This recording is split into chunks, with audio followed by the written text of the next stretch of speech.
Ideals like peace, freedom, and justice, they get packed up, but we can all go home. Well, I'm not going home.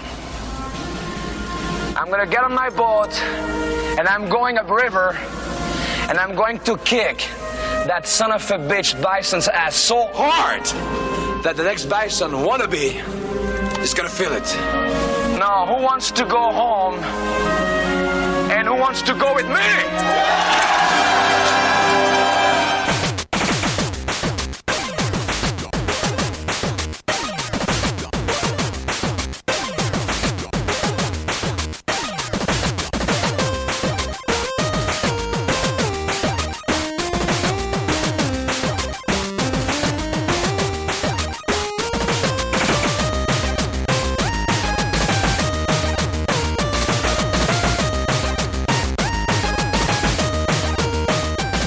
Welcome to the Rated G for Gamers podcast, episode 214. Before we start the show, we want to thank all of our wonderful fans who have supported us. And if you want to show support for Rated G, you can find us on Patreon at patreon.com/ratedg for gamers. You can also find us on YouTube, Twitter, Instagram, and Facebook at Rated G for Gamers. And finally, please rate and review us on iTunes and Spotify. We appreciate all the love.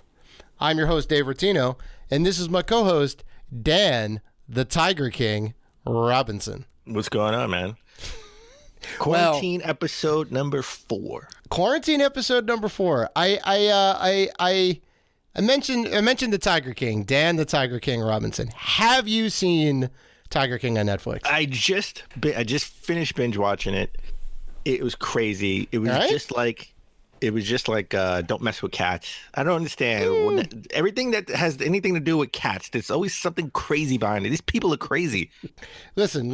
There's a reason the term crazy cat lady is out there in the world. All right. People go nuts over cats in various sizes. Yeah. Big cats, small cats. Right. It doesn't matter if it's domesticated or it's a giant wild animal. People go nuts. It's funny.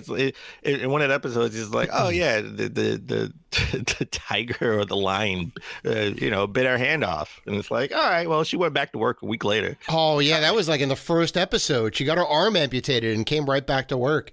Yeah, it's like it starts off okay. Like you think like, oh yeah, this guy's just kind of like a fun little Joe Exotic guy, right? And he loves tigers and he wants to share his little homemade zoo with the world. And then you start to realize that no, things aren't that normal. And no, but I didn't realize that there were more tigers. Well, and I don't want to turn this into a WWF Tiger King podcast, a WWF. World Wildlife Foundation podcast. WWF. I hear the initials WWF, and I can't not think Wrestling Dad. But I didn't know there were more tigers in captivity than there were in the wild. And that's because they keep breeding them because tiger cubs are worth lots of money. Well, of course they are. Because people are what's the obsessed word? Greedy? With cats. Obsessed? It's stupid? I don't know. But people love money. People want things. People are entitled. That's the word. People are entitled. I don't want to hold the baby tiger. I want to give that baby tiger back to its mother and let it roam free. Well, yeah. I mean, I will say this, that because they're breeding them in captivity, it's keeping them from becoming extinct. True. I mean, tigers are an endangered species. Right. So, I mean, there is that. Like much like chickens, right? Chickens and cows would probably be extinct now if we didn't breed them to be eaten. It's a similar kind of thing because cows don't have any defense mechanism really out in the wild. Chickens don't really have any defense mechanism. They would be destroyed and probably gone by now. Let me ask you a question. Mm-hmm. When's the last time you've seen something on National Geographic where it's wild chickens just running around? You don't. Chickens are fully domesticated. If we stopped eating chickens, they would be gone from this earth in a year. I can almost guarantee you. Yeah. No, it's crazy. It's crazy that they were homemade zoos. Mm-hmm. That's mind-boggling to me. Mm-hmm. Like somebody could just like make a zoo in their backyard. Right. I mean, you technically can't. Like, you need to jump through a lot of hoops, and even then, it's probably illegal. Something's going down. But I'm tired of Netflix. I've watched everything on Netflix so far. Yeah. I'm moving on to Disney Plus. I have Disney Plus. I watched the first. Oh, you didn't tell me you got Disney Plus. I watched the first couple episodes of Mandalorian. Yeah, is it good? With Baby Yoda. Yeah, it's a little slow, but yeah. Well, Jon Favreau, I think, did one of those episodes. Taika Waititi, I think he did an episode or two, if I'm not mistaken.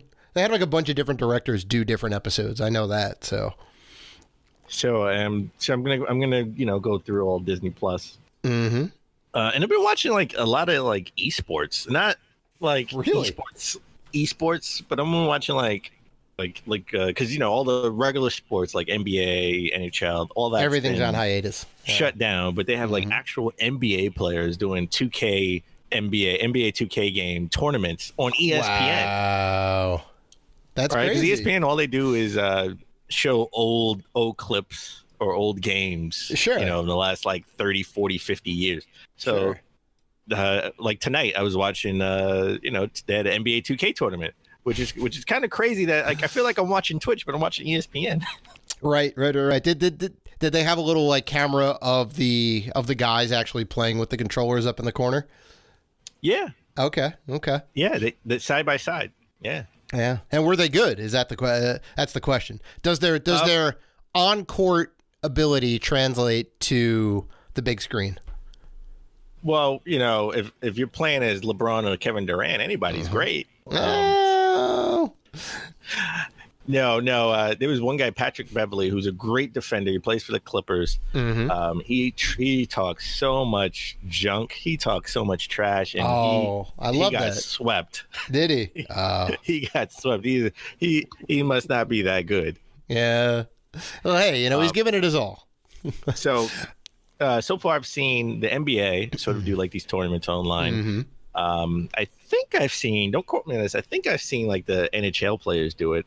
We don't know about football yet because football hasn't started. They know they canceled all the ETAs and mini camps. Right. We don't know what's going to happen in August. We don't know. Training camp is in July, so we don't even know what's going to happen in July, I should say. Well, they're doing a virtual draft, right? For the 2020-2021 season. Yeah, the draft, nobody's going to be there. No, it's just going to be weird. Everyone's going to be in their own like living room, like wearing like a blazer over their like t-shirt, and they're like, "Oh yeah, I'm on the Broncos." Yeah, it's going to be weird. It's going to be weird. But it looks like Major League Baseball looks like their players are going to do something similar to the NBA and sort of like have their players play like MLB The Show 20. Mm-hmm. Like in a tournament fashion. I think they want to do this like on Twitch, but even if they do it on Twitch, it's going to be on ESPN. ESPN is all over this because it's just something new. It's different, new content for people to see. And I'm not going to lie, I was kind of into watching the NBA players play 2K. I was like, no, you're not using Kevin Durant. Come on, he's in the game. Pass him the ball. Right. Yeah. Well, the nice thing about the MLB thing, I don't know if they're doing it with the NBA stuff, but they're basically raising money for the Boys and Girls Club of America and Canada, which is kind of nice. Well, the tournaments, the NBA tournaments, are to raise $100,000 for your charity. Oh, nice. That's awesome. So I thought that was cool. Mm-hmm. All right. I think this is the wave of the future. I think this is going to be the start of something, right? Where we're always going to remember this time, right? Like 10 years from now, we're going to talk about the quarantine time of 2020. Right. And I think this could be a start. I mean, ESPN has already, sort of had like esports on there, like the Overwatch League and League of Legends and stuff like that. Mm-hmm. I think they even had a Fortnite tournament, if I'm not mistaken. I could be wrong about that. But I think we're going to see more and more sort of, NBA 2K or Madden or, MLB The Show tournaments.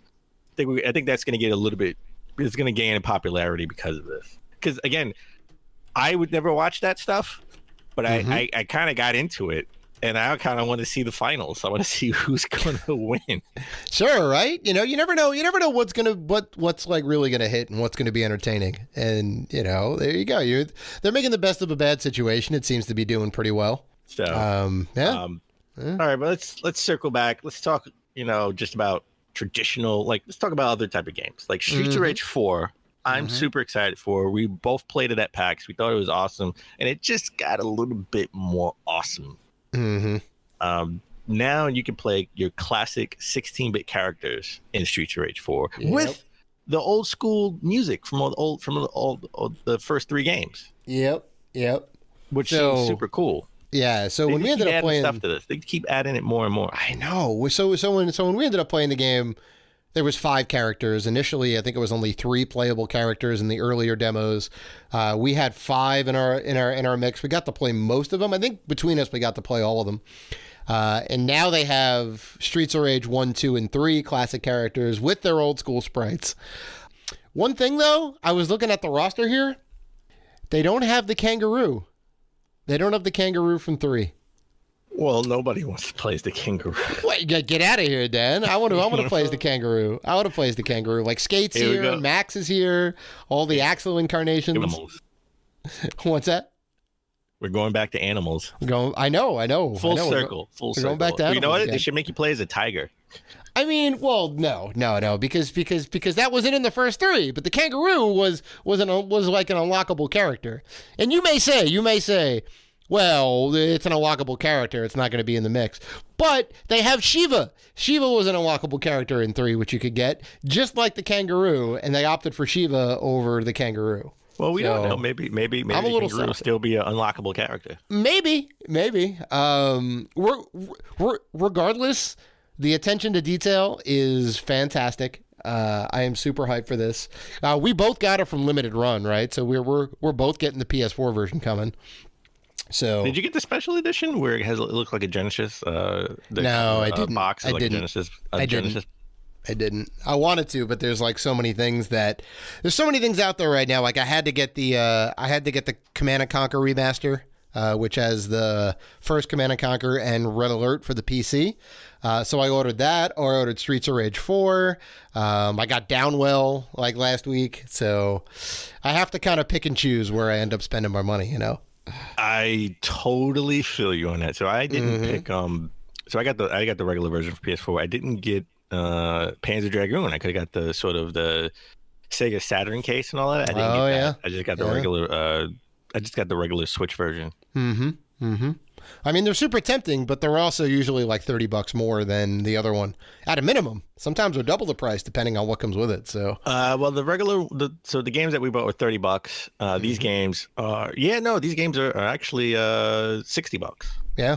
59. So double the price, almost double the price. Well, no, they are double the price. So yeah, so no. It looks cool, but not something for me. Yeah, and then and then we're gonna go to PAX. We're gonna go to PAX next year. I'm gonna see it, and we're like, I should have got it. I'm gonna get it now. You can get it now. There you go. You can get it now, and then you would have both versions. You'd have a complete set.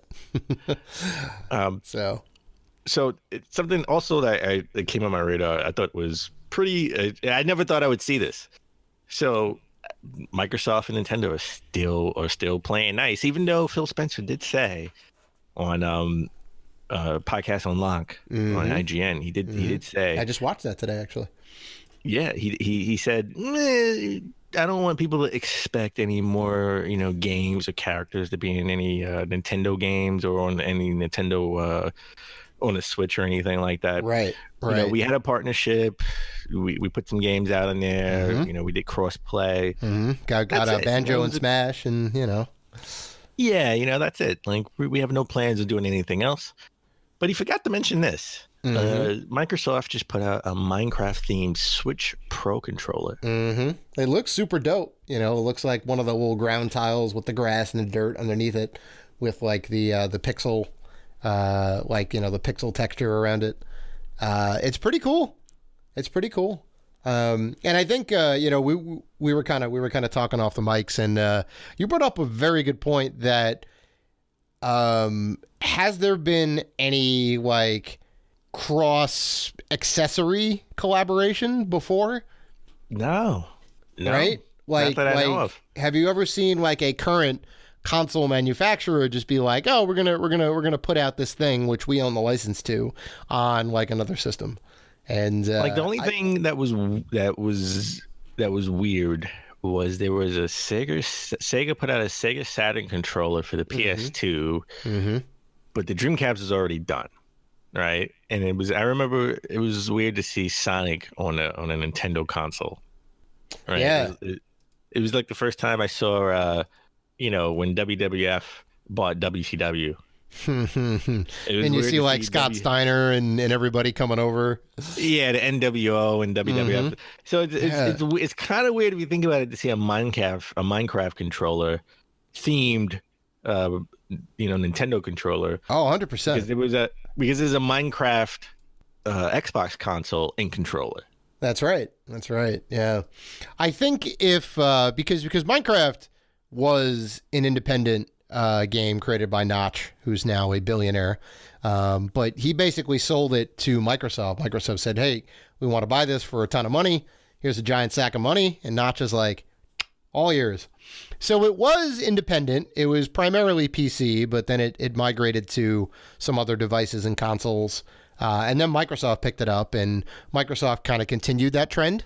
They like made sure to put it out on even more consoles and systems and all that. So like it already kind of had that built-in base, and they, wasn't like it was like Halo and Master Chief where it's like, well, that's their bread and butter, right? That like they can't let out. So I think it's a little bit different because of the previous history, right? Or it was kind of like this open source thing, or wasn't beholden to a particular developer or whatnot. But, true. However, with Minecraft is on PlayStation. Where's the Minecraft PS4 theme controller? Well, that's a fair point. The only thing I can say to that is Microsoft and Sony don't necessarily play nice together on both sides of the coin. They have a bit more of a rivalry, I would say. So maybe that is something to do. Nintendo doesn't see Microsoft or Xbox as competition, and vice versa. At least in Japan, because in Japan the competition is more so Sony. Yeah, right? Yeah. So Sony looks at Nintendo a lot differently than Nintendo looks at any. Probably Nintendo looks at it, right? So I mean, right now, yeah, that's fair. That's fair. Switches, or like the original Switch, or just the main. Not the Switch Lite, but just a regular Switch is in limited supply everywhere. Oh yeah, no, it's going for a hell of a ton of money on eBay. And used PS4 sales have skyrocketed. Increased. I don't want to say skyrocket because people at least in Japan, people can't find a Switch, so they've been buying PS4s. Right. They want to have something to play and stay indoors. It makes sense. They don't want to buy an Xbox because it's never done well over there, sadly. But well, maybe the Series X can change that a little bit. Yeah, we'll see. I know. We'll see. I know. I thought this was funny. I came across this the other day. So Lego Mario hasn't been released yet, right? Right. And it looks okay. I'm not really into Legos. If I had a kid, this would be on my radar as like a Christmas gift. Well, it's neat because it's got the little like Bluetooth thing in there. So like as you put them on certain things, it'll like activate different stuff, right? Yeah, look. 10-year-old me would think this is like the coolest thing in the world. Oh sure. But in the UK, in the Lego Mario UK site, they got their first angry review, actual review, not a comment, a review, right. For something that's not even out yet. And the person gave it 2 stars, and he said, I hate Mario. Why can't they have a Lego Sonic? Yeah, I want Sonic sets, not Mario, because Sega is cool. I'm a Sonic fan.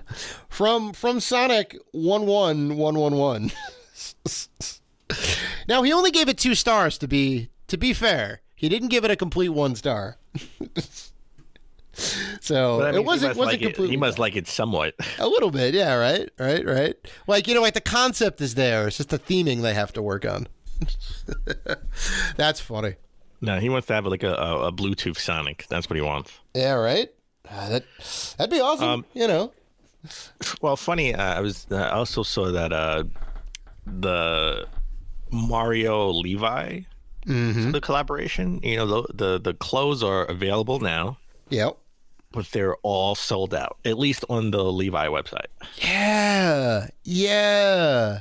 I looked it up on eBay real quick. They are going for a hella ton on the secondhand market.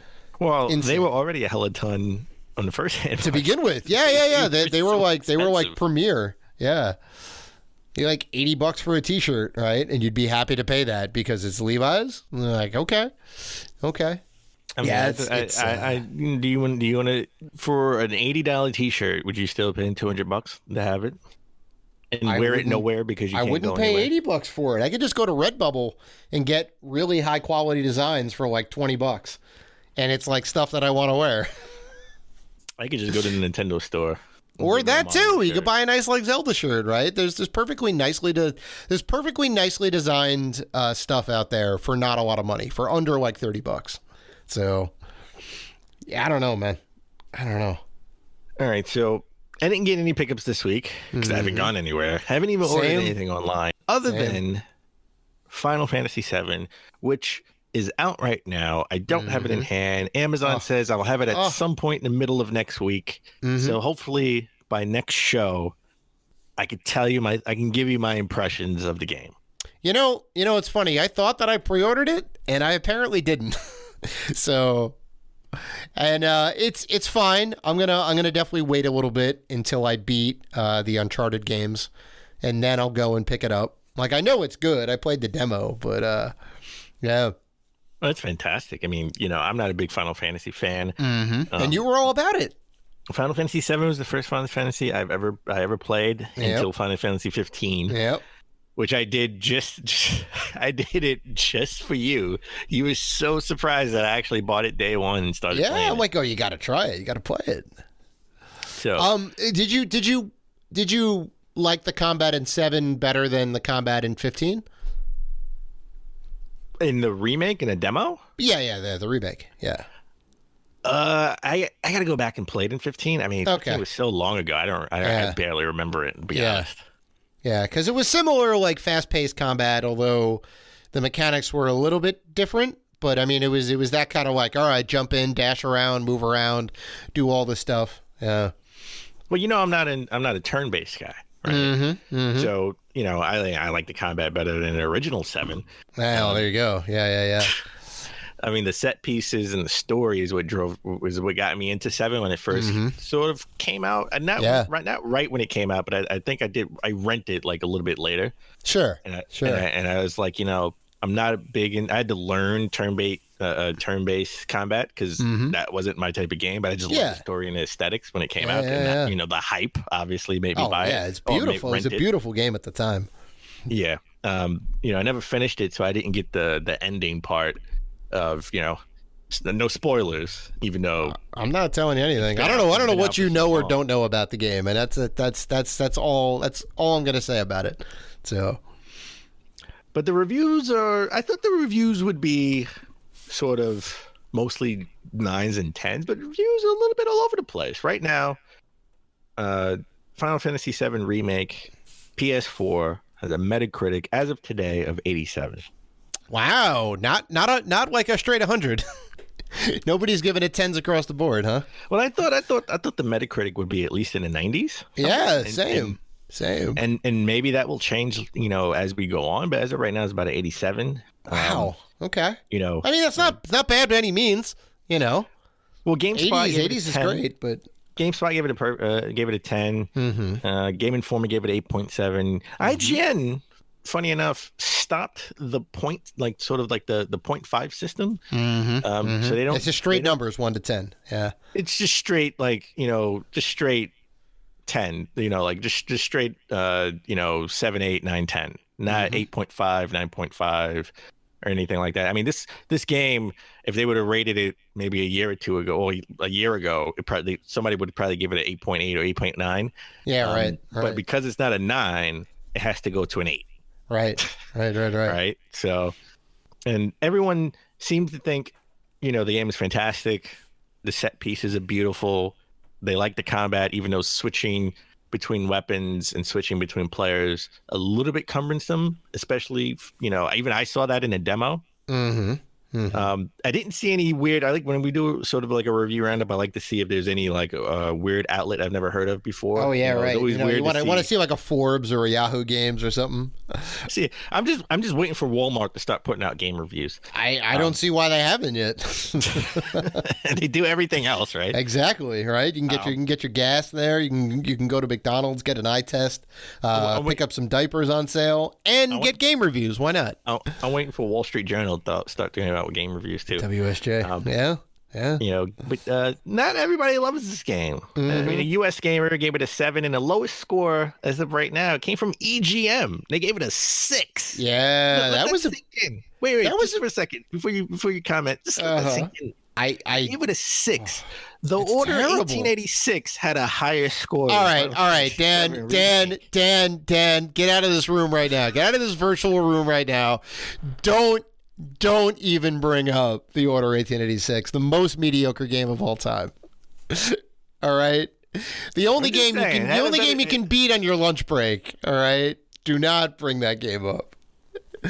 I'm just saying. Yeah, it is a perfectly fun game. Fantasy Remake. That's all. Mm-hmm. It is a perfectly fun game to play on a Thursday night and complete and beat on a Thursday night. All right.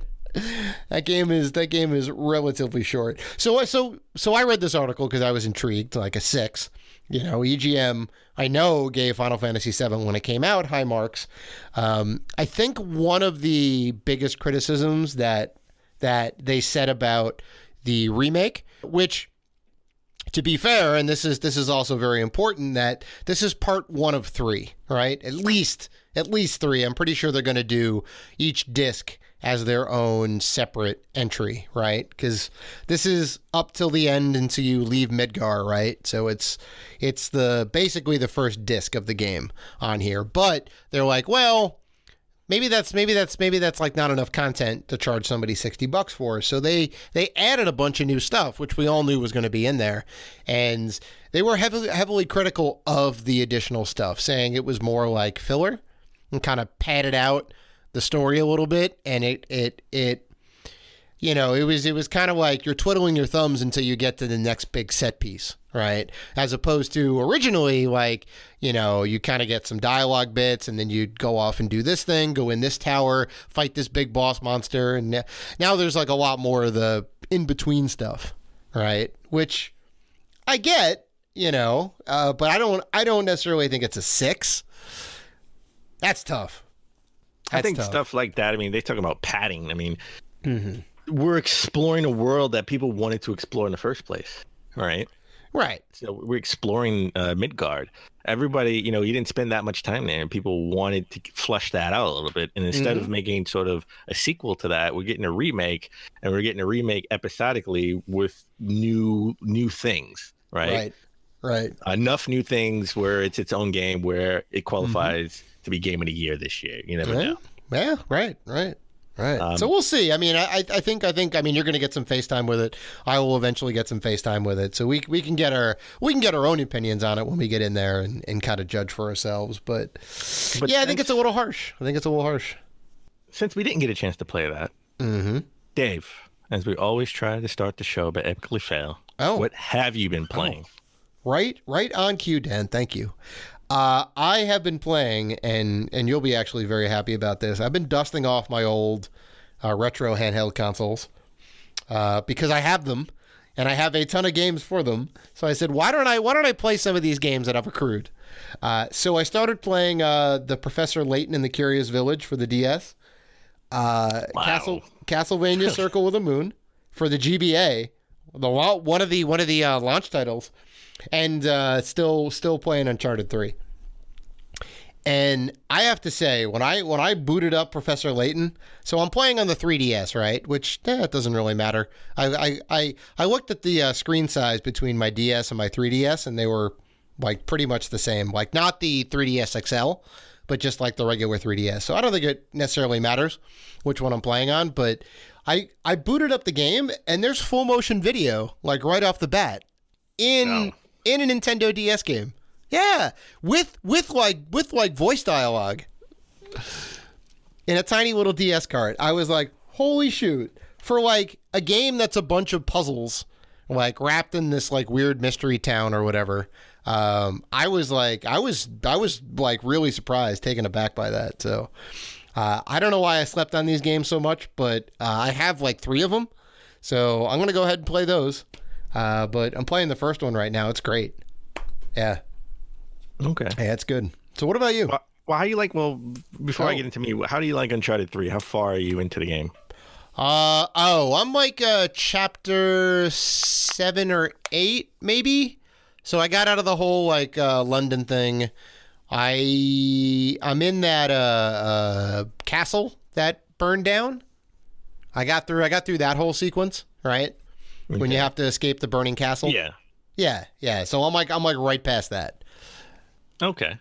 So far it's great. I love the whole intro thing, where they do like the flashback and then like you get that nice twist towards the end of the opening cinematic. I loved it. I was like, wow, that's really cool. That's a nice refreshing bit in a game that's already had like 2 full-length adventures. So, still the verdict is still out whether I like 3 more than 2. Oh no, you got to get to the end. Yeah, of course.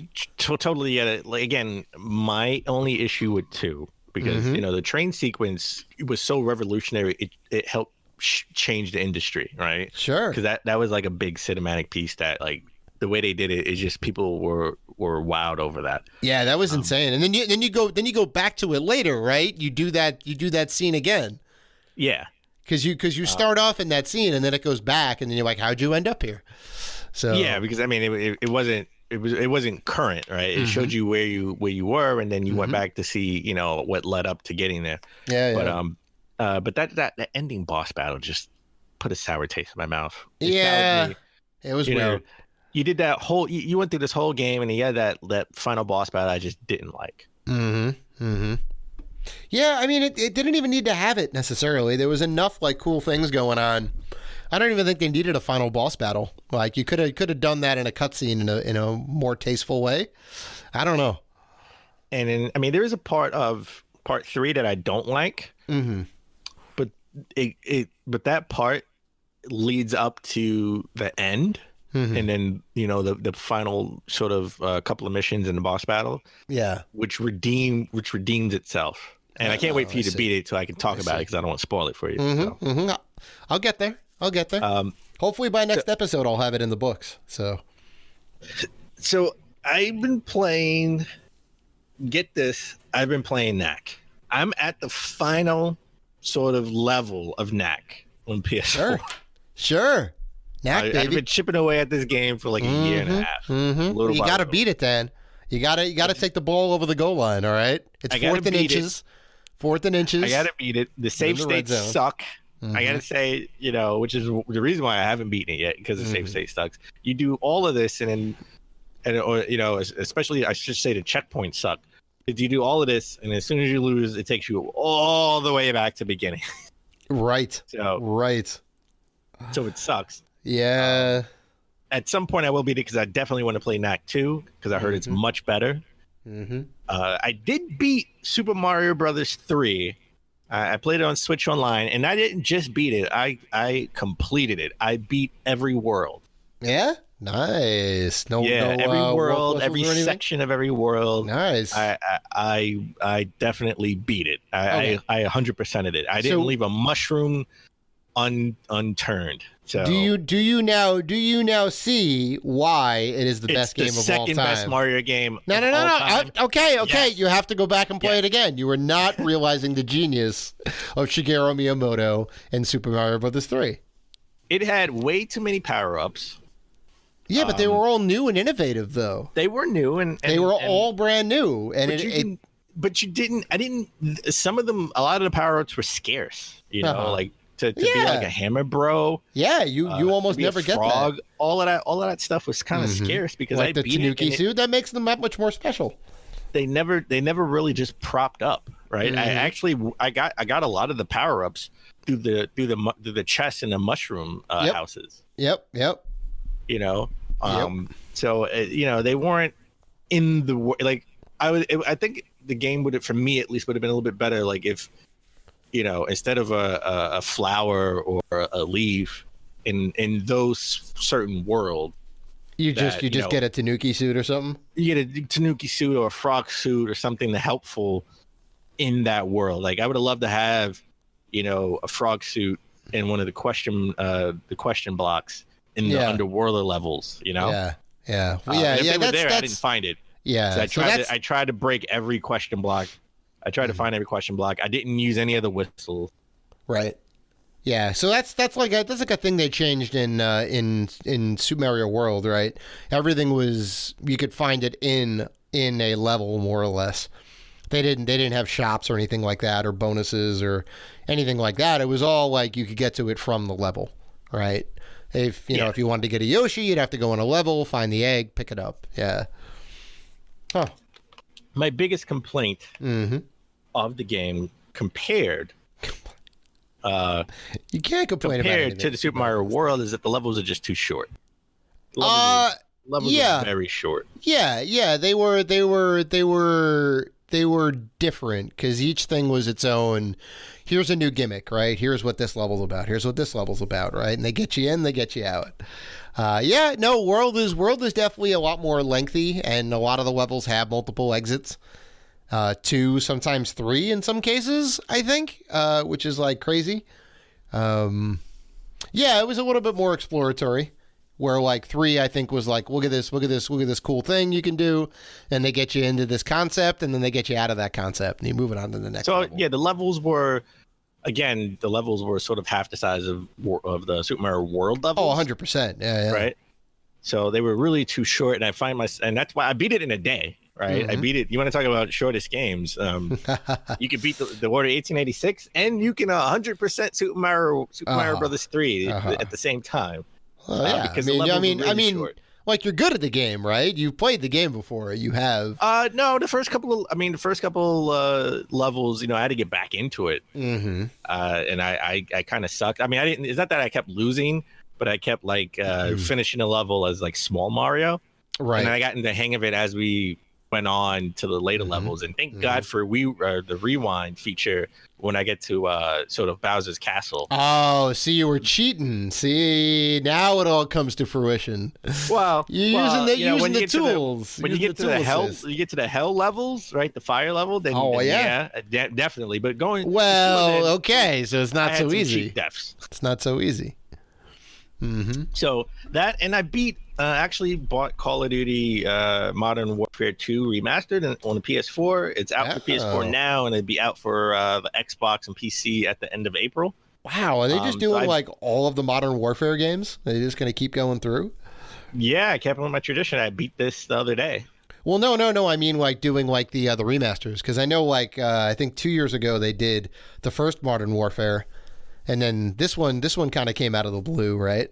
The first Modern Warfare was, I think, a sort of a pre-order bonus, and then they have made it its own standalone. That's right. Yeah. So hopefully this will get a physical edition, and I'll buy that at some point. So I beat that. It was just as good as the original. It looked a little bit better. Yeah, I mean, it's just a remaster, not a remake. Sure, they up the textures a little bit, maybe added some more lighting effects. Yeah. Then I've actually on the side been playing some old school retro games, just because we're gonna have a retro show at some point at the end of the month. We're gonna put together sort of a retro style show where we talk about we go a little bit more in depth on the sort of retro games, old school games. So I've been playing some old school cartridge games. Funny enough, I find myself converting back to the old bad habits we had when we were kids, where the cartridge isn't working and you go and you start blowing in it. Oh, yeah. No. It's the one thing you definitely shouldn't do that nobody ever told you not to do because we didn't know any better. And you're not supposed to do that. You're supposed to just get a Q-tip, wet one side with alcohol, wipe it down, and use the dry side to dry it off. That's right.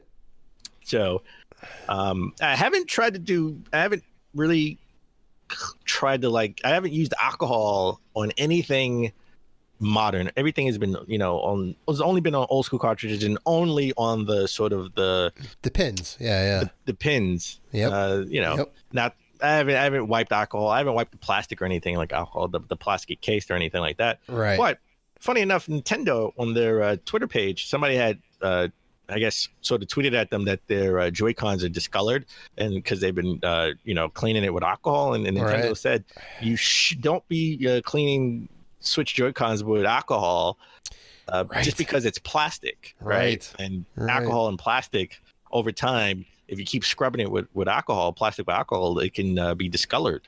Right. I guess it all depends on the materials and the type of paint they use and all that.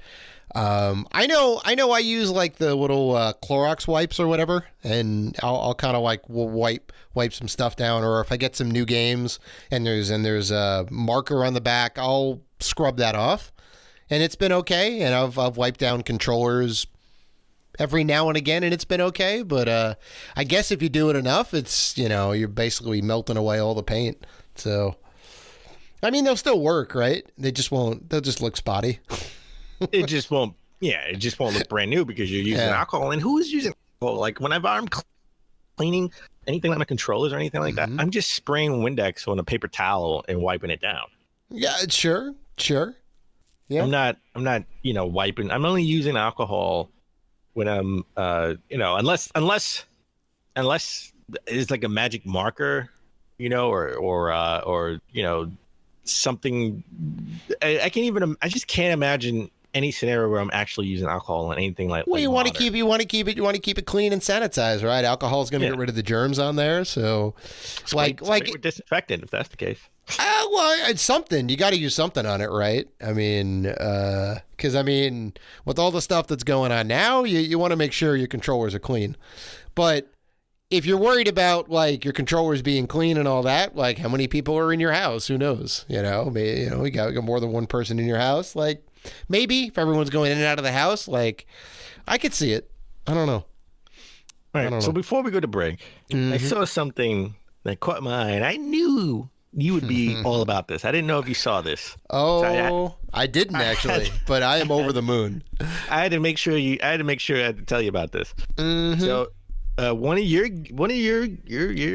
favorite games at PAX 2019, last year's PAX. You really was in No Straight Roads. Yep. And they have on PlayStation Blog, they announced a collector's edition with. You can pre-order. No, you can pre-order now. It's available June 30th. So the game's coming out, and you get drumstick sticks. Yep. And you get a vinyl. Yep. You get the vinyl soundtrack, and I think you get an art book too on top of that. So. And you get it comes in this big presentation box. Oh yeah. Yeah, it looks super cool. I love the game. I've definitely talked about it at length. They had it again this year with a different level on display. I didn't get to play it again, but it looked just as good, if not even better than kind of what I saw before. Yeah, man. I mean, if you're gonna ask me if I'm gonna get this, I'm gonna get this. I know you're gonna get this. Yeah. I'm gonna have to spend the $100 or however much it is to buy this special edition. It's just, it is what it is. I have to get it. I have to. There's no way around it. So, all right. Why don't we take a break? When we come back, we get into top gaming news of last week. This is Justin from the Lit Gaming Arena podcast, and you're listening to Rated G for Gamers.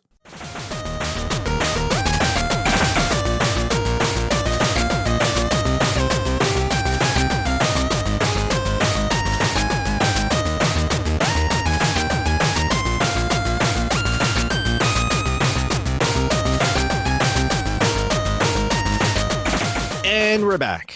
All right, let's get into the top gaming news last week. We have to start with a lead story. Next gen. It's coming. It's coming. It's still coming. Phil Spencer said it's still coming. Mark Cerny, they said it's, and they even released details and some pictures, not a full layout but some pictures of the new PS5 controller, the DualShock 5. Oops, no. It's not called the DualShock 5. It's called the Dual Sense. Mm-hmm. Mm-hmm. Now, this thing, I got to say. So you were wrong. You were wrong. I was not wrong. You were wrong. You said the next controller is going to be called the DualShock 5. I never said and that. The next console is going to be PS5. I never said that. Damn. I'm wrong. Oh. No. I was wrong. Such revision. But you have it. You have the thing that I was wrong about wrong. I never said the DualShock 5. Oh my god. I said that just like all the patents, I said there would be an actual LCD screen instead of the control pad at the top. Mm-hmm. Mm-hmm. I was wrong about that. I said it would probably be some PSP looking controller, and I was totally wrong about that. I am pretty sure that you called it the DualShock 5, as well as the console being the PS5. No, because I wouldn't know what they record. If it actually had an LCD screen, I don't know if they would call it. Why would it not be the DualShock? It's been the DualShock controller ever since the PS1. Why would they not call it the DualShock controller? And yet they are not calling it the DualShock controller. They're calling it DualSense. Because it has senses. It's a sense. Yeah, so the Sixaxis controller wasn't called Sixaxis. It was called DualShock 3. No, it wasn't. It actually wasn't called the DualShock 3. The original controller was called the Sixaxis controller, and then they released the DualShock 3 afterwards. Because it was terrible. It was not good. Nobody liked the Sixaxis. So they have deviated from the DualShock name. Maybe the one time they did that, it was terrible. And maybe they will go back to the DualShock 5 and some iteration of the controller at some point in the future. But as of right now, this controller is called the DualSense, and it looks a little different. Everyone was thrown off sort of by the color scheme because it's sort of white with a black undertone, black trim. Right. This would be the first Sony controller. I don't even, I'm going to say this is sort of the main controller. This would be the first Sony controller that's not black since the original controller, because the original controller was all gray. We're gray, yeah, because of the console. It's also one of the only two-tone launch controllers, right? Most controllers are single color. The Xbox, Dreamcast, all of the PlayStation controllers are all mono color. The only one I can think of is the original NES. It was black and gray. That's true.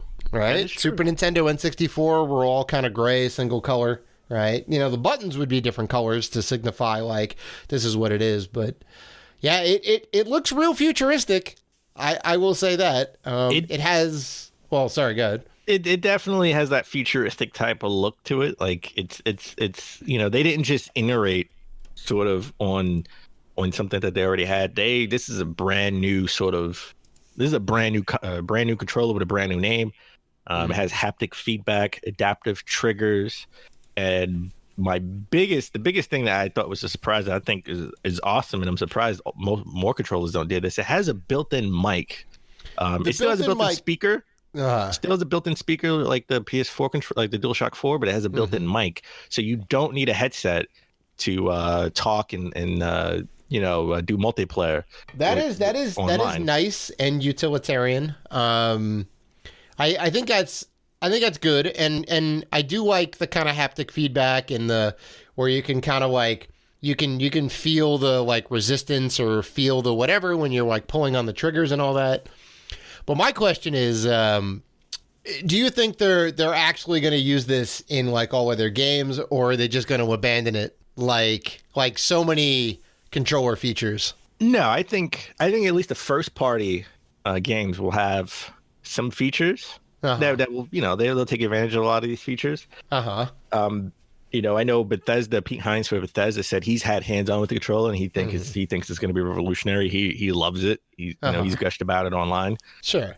So okay. They specifically talked about the haptic feedback as far as like you're pulling a bow and arrow, and you can feel. I think that's a direct reference, and I think that's a direct reference to Horizon. Sure. I was going to say Tomb Raider, but Horizon's the console exclusive one. So yeah. Yeah.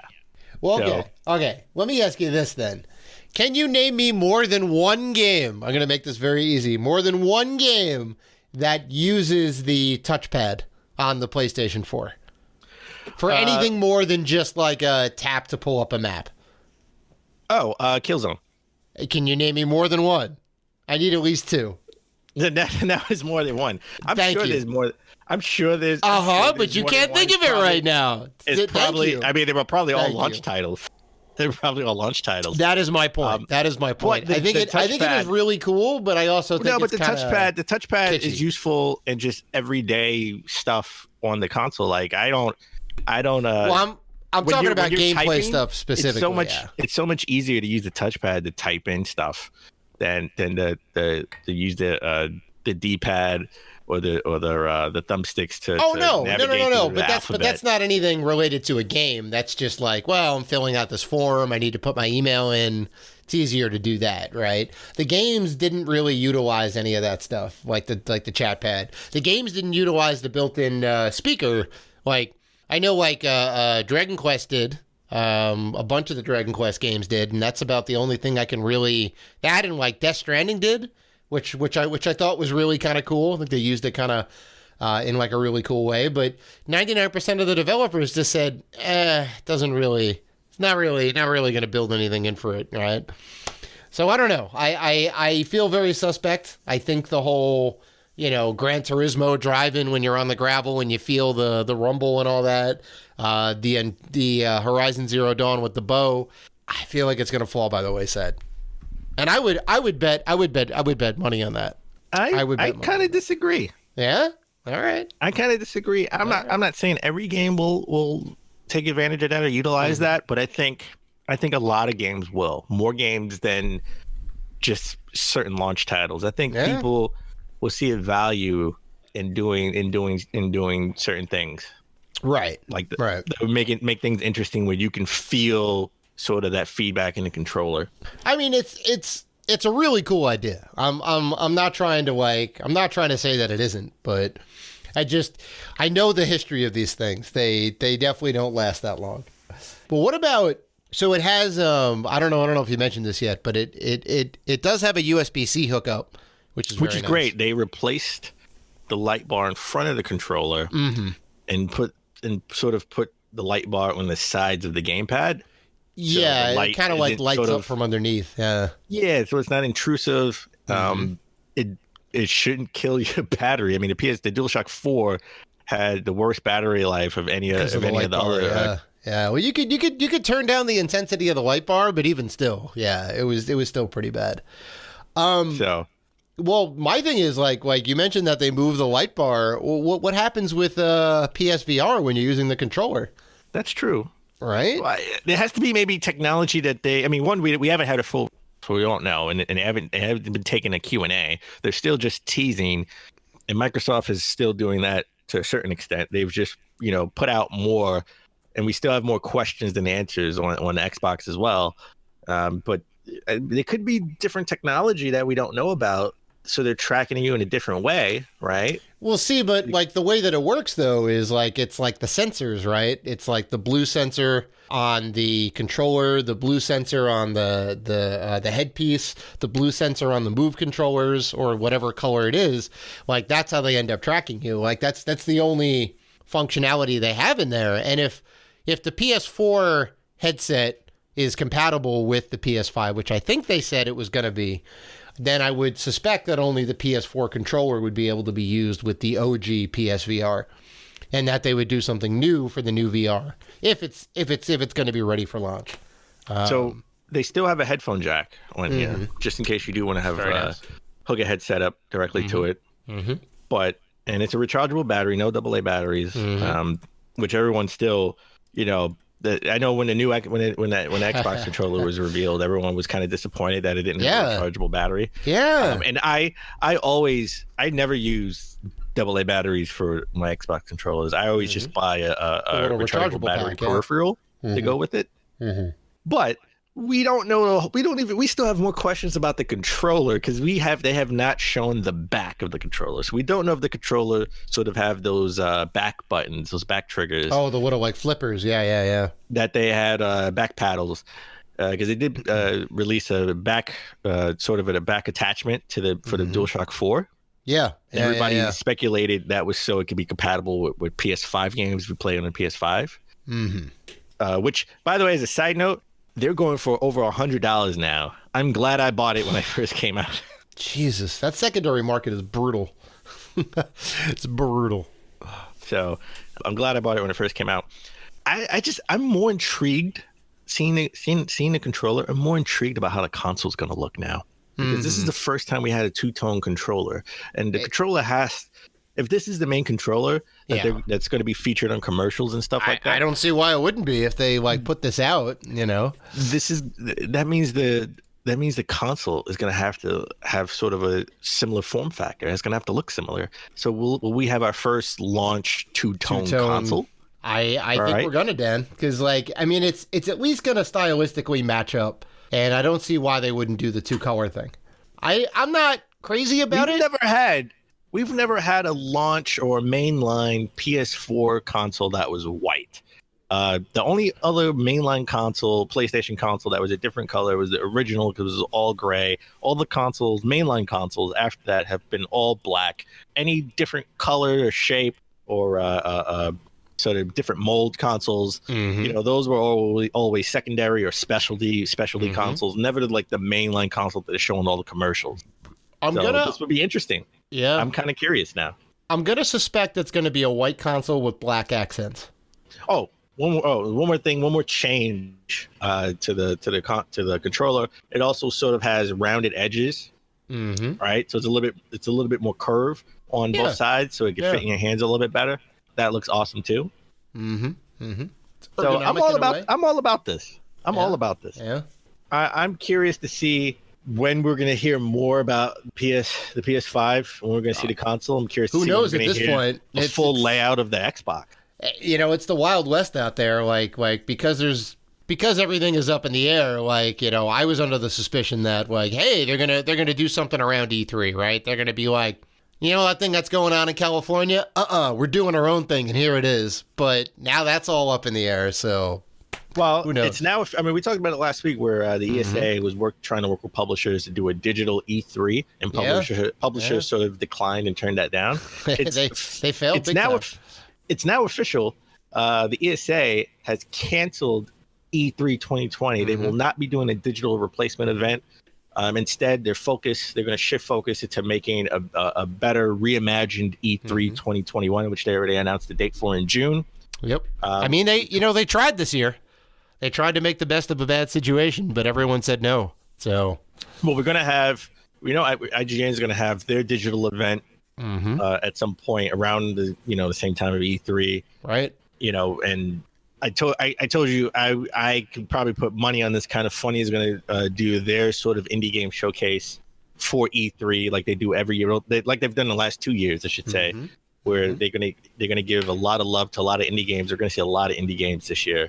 Coming from Kind of Funny. Guarantee. I put money on that. They haven't announced anything yet, from what I can see or what I can tell. Right. So I'm excited about that.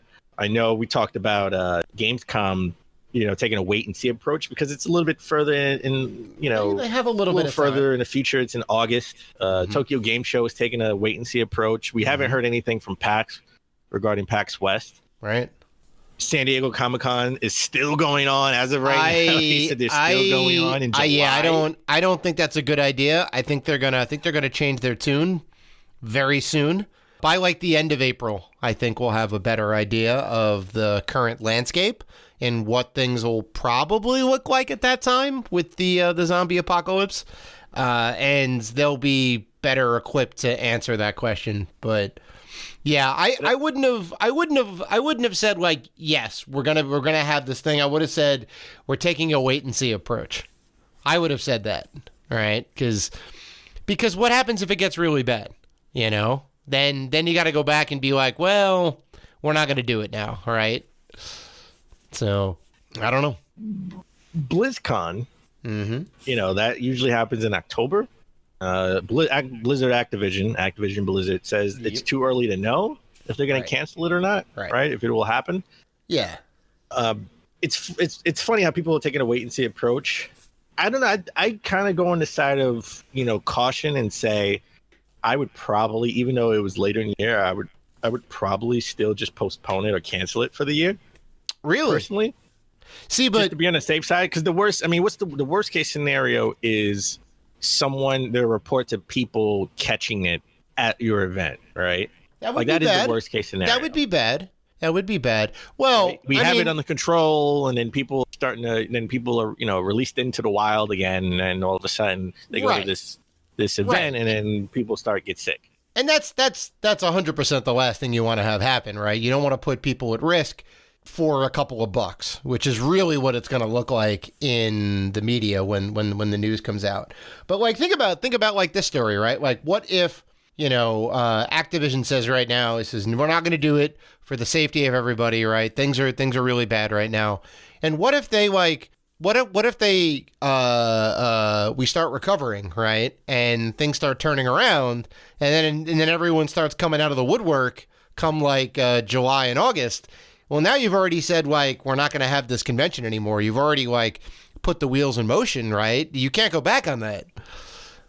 So I see what you're saying. Like, you definitely don't want to, like, if things are 50-50 or even like 70-30, like, yeah, okay, maybe not like chance it. But I would wait till, like, if they're having this thing in August, I would wait till the end of June to make an official decision, right?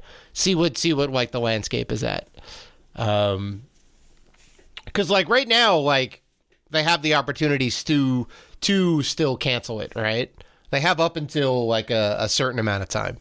Well, if it's in October, I would assume you need up until the end of August to make a decision. Oh, October, yeah. I mean, if you have the October cons, then yeah, like up until the end of August, like 2 months. I'm just saying, me personally, I would probably just cancel everything for the rest of the year, just as a precautionary measure. Yeah. I know, the one thing you don't want is for everyone to come out too early in droves, and we start this pandemic. Well, yeah. Right? That's the thing everyone's scared about, right? And apparently Microsoft agrees with me.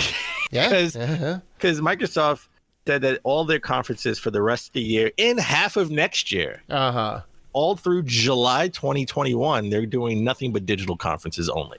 Oh, that's crazy. So all the inside Xboxes maybe, or they're definitely not going to do a big press conference for E3 this year, and they're not going to do a stage press conference this year, and it looks like they're probably not going to do it next year either, because they said this all through until July of next year is all going to be digital events. Sure, you're gonna get a lot of Phil Spencer in front of a green screen saying, "Here's all the cool shit that we're doing this year," and I'll be okay with that. I don't need all the pomp and circumstance and like the big Microsoft Arena and the 29 million screens. Like, I'm okay.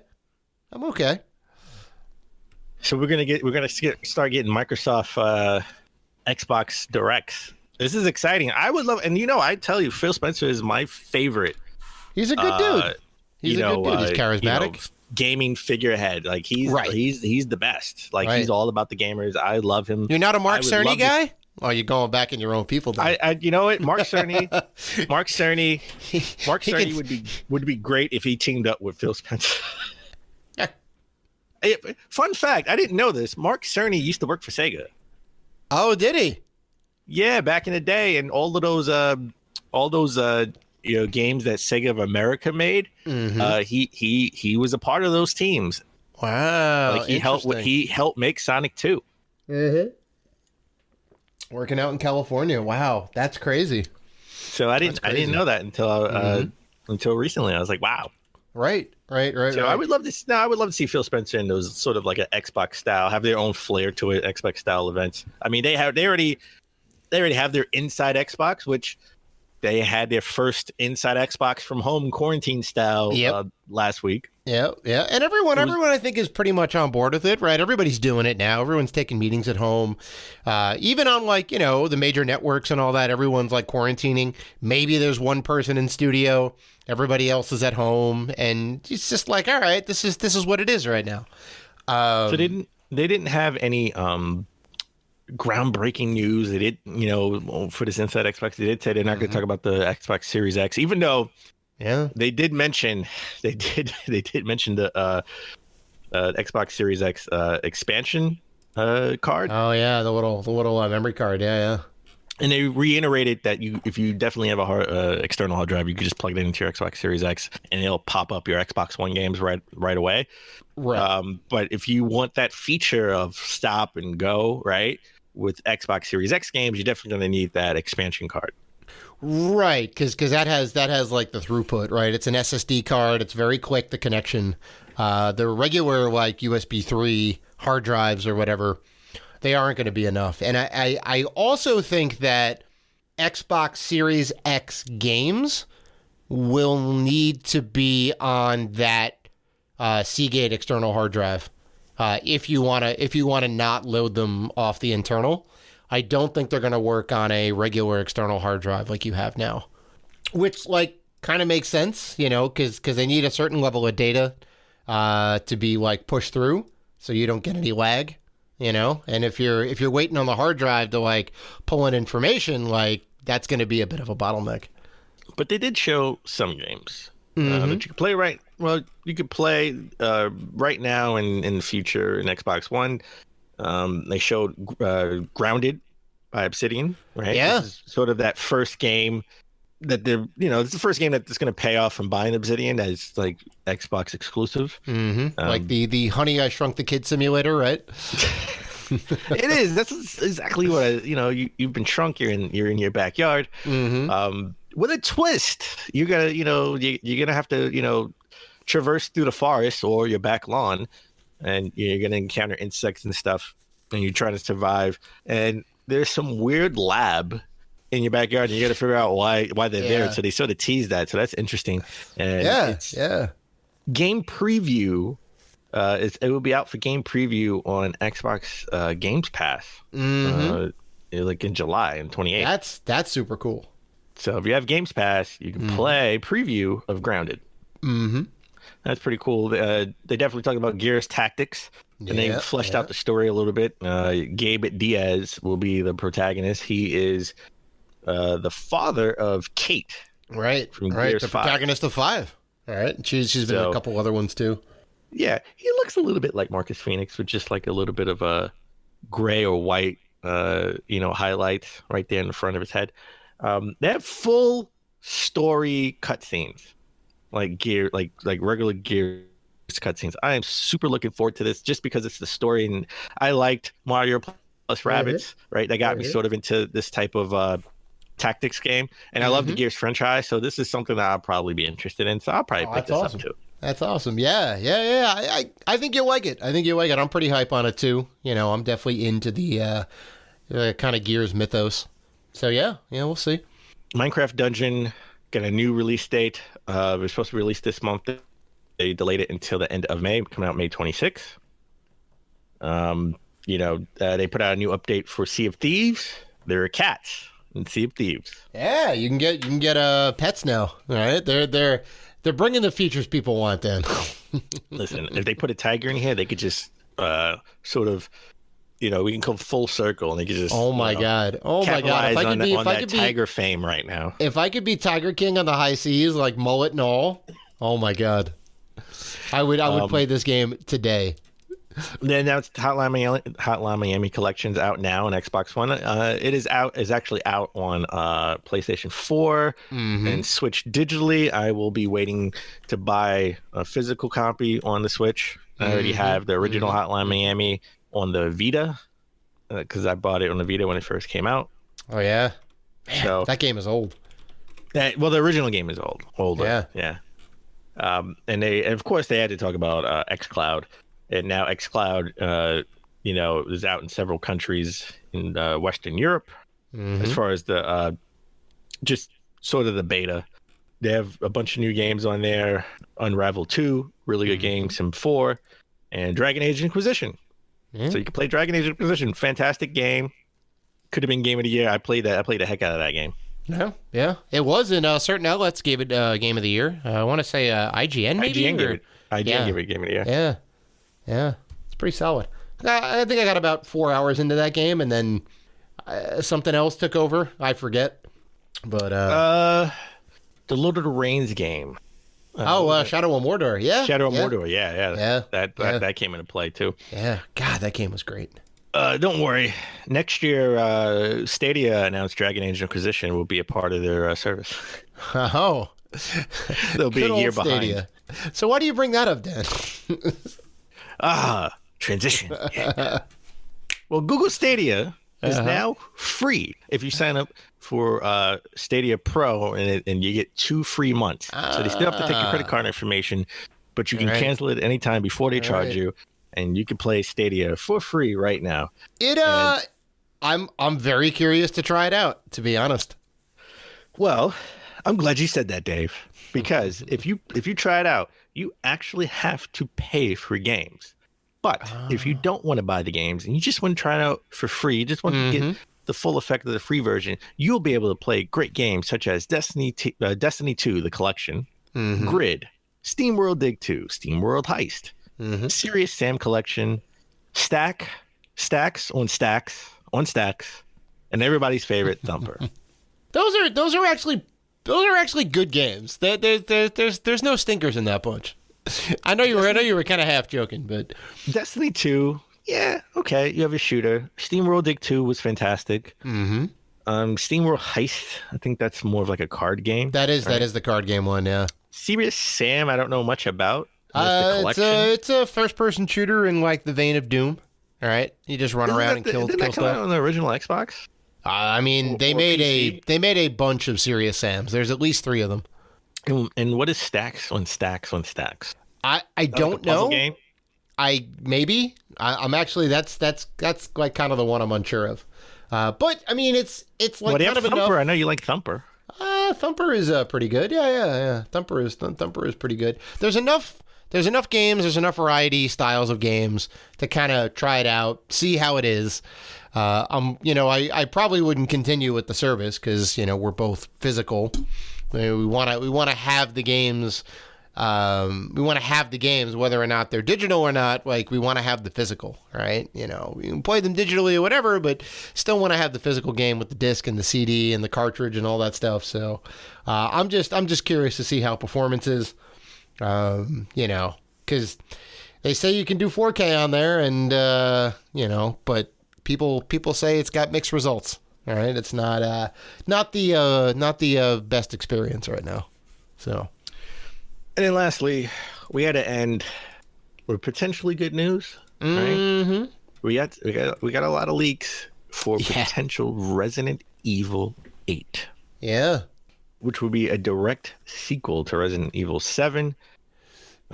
Which is interesting. So this comes where they would still use the premise of the game would be Ethan and Maya. They were protagonists in Resident Evil 7. They get away at the end. Spoilers. And they have a baby, and they are in some remote village in a forest of some type. Right. And you wake up, and Maya and the baby are missing, and you have to go find them in. You have to go try to find them in some abandoned castle, where you find a weird lab and zombie werewolves. A little bit about this. Feels like Resident Evil 4, right? They had a castle, they had a mine thing in there. It was all the way in Spain. It was a completely different location than like being in Raccoon City again. I trust in Capcom, right? 7 was great. The remakes of 2 and 3 were fantastic. So they're kind of hitting on all cylinders, right? I feel like this is going to be good. I feel like this is going to be a good one. Well, the funny thing is they were making this game by all the rumors, this game was supposed to be sort of a spin-off series, and they just turned it into 8. So I don't know what that means if sort of everything, if they're going to go left field and go totally different than 7. I mean, rumors say it is going to be first person. From a first person perspective. Right. It does sound Resident Evil 4-ish. Right.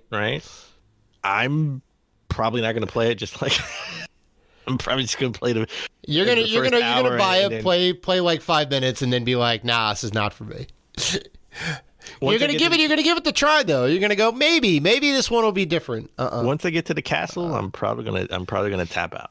Yeah. Well, one thing I think is interesting, and this is just me donning my tinfoil hat here, is the leaker who put this information out says that the name would be Resident Evil Village, right? Village. And the reason I bring that up is like what they did with Resident Evil 7 is they painted the E, the V, and I think the I, right? Or like no, the V, the I, and the L I think were like in red to be like Resident Evil 7, and it was like kind of cute, right? The thing and whatnot. What they could do is the name could be Village, and the V, the I, and the stem of the two L's could be like written in red and form the 8 in like Roman numerals. And then you could just put the A to G to E in small text. Yeah, right? It's doubtful, but you know, if they're following the same aesthetics of 7, I think it'd be kind of interesting. All right. Yeah, so. Yeah, they could do a bunch of things like that. If it was Biohazard 8, how would they do it? I don't know how they did it in Japan. I'm unsure. Biohazard Village. I don't know. Maybe. Yeah. It's a very good point. I don't know. But I'm sure Capcom will work it out because, you know, Capcom's been doing good things lately. So, yeah. Well, I think that about does it, Dan. That's episode 214 in the books. That is our 4th episode in this quarantine right now. It's crazy. But we're getting through, and we're happy to bring these episodes to you. If you guys want to interact with us, and we know that you do, you can find us on Facebook, Twitter, Instagram, YouTube, and Patreon at Rated G for Gamers.